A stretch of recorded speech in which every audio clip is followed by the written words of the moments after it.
Hello everyone, আসসালামু আলাইকুম। আমি নাজিম রানা, ইটালি ভেনিস শহর থেকে। কেমন আছেন সবাই? আশা করি সকলে অনেক অনেক ভালো আছেন।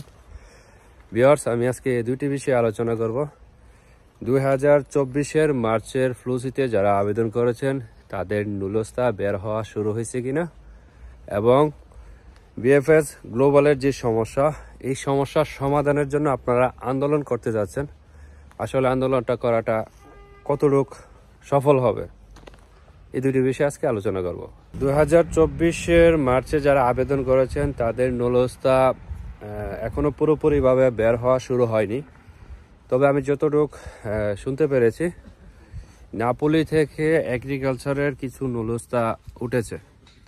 এখন দেখার বিষয় যে এই নুলস্তাগুলি কি অরিজিনাল নাকি ফেক।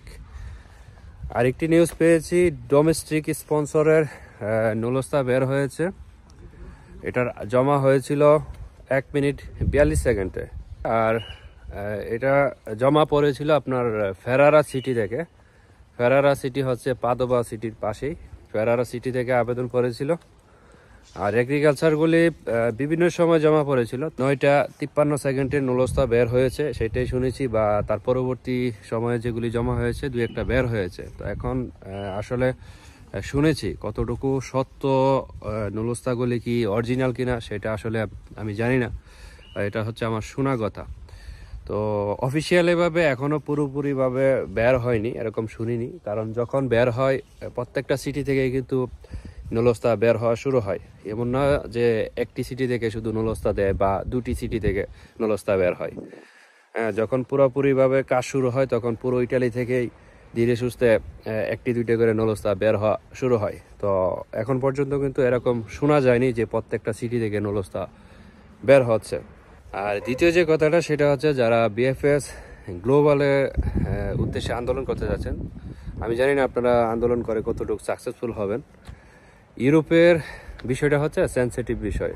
এখানে অল ডকুমেন্ট যদি সঠিক না হয় আপনাকে ভিসা কোনো দেশে দিবে না। তো বিএফএস গ্লোবালে হাজার হাজার ফাইল জাল জমা পড়েছে, ডুপ্লিকেট নুলস্তা জমা পড়ছে। তো সেক্ষেত্রে এখানে তারা যাচাই বাছাই করতে একটু সময় নিচ্ছে, যার কারণে ভিসা দিতে সময় নিচ্ছে। পাশাপাশি যে অ্যাম্বাসিডর চেঞ্জ হওয়ার পরে আরও জটিলতা বেড়ে গেছে। তো সব কিছু মিলিয়ে আসলে একটি সমস্যাই হচ্ছে, এখন সবারই লেট হচ্ছে।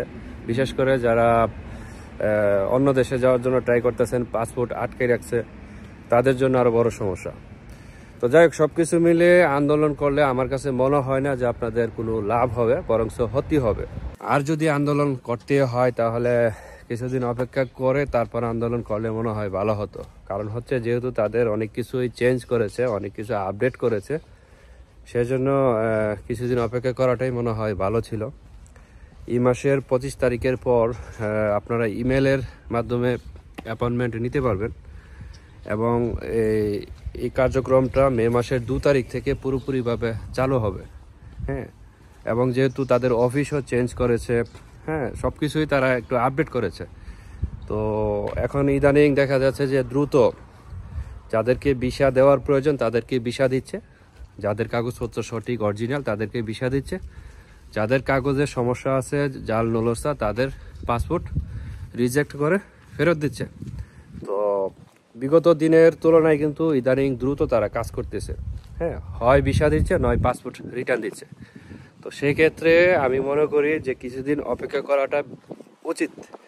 কিছুদিন অপেক্ষা করার পর যদি মনে হয় যে না, সমস্যা তো সমাধান হচ্ছে না, তখন হয়তো বা আপনারা মানববন্ধন বা আন্দোলন যেটাই করেন না কেন করার সিদ্ধান্ত নিতে পারেন। কিন্তু এখন যেহেতু একটু পরিবর্তন এসেছে, তারা দ্রুত কিছু কাজ করতেছে, সেক্ষেত্রে হঠাৎ করে আন্দোলনে নামাটা ঠিক হবে না, সেটা আমি মনে করি আর কি।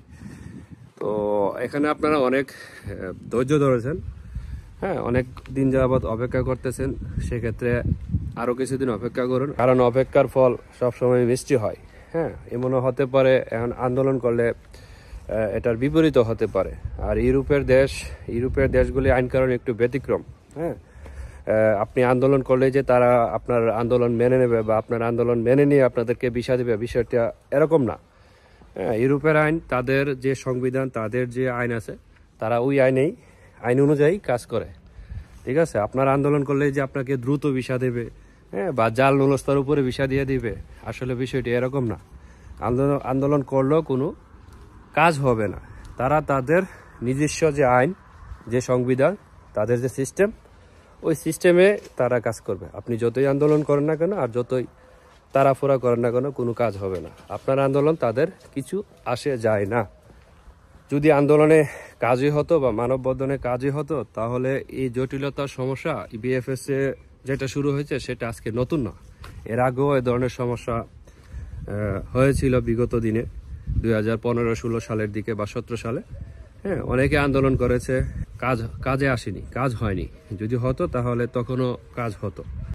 তো যাই হোক, আমি আমার মতামত প্রকাশ করলাম এখানে। আপনারা অন্যভাবে কেউ নেবেন না, আপনারাও ভালো বুঝেন, আপনারা যেটা ভালো মনে করেন সেটাই করেন।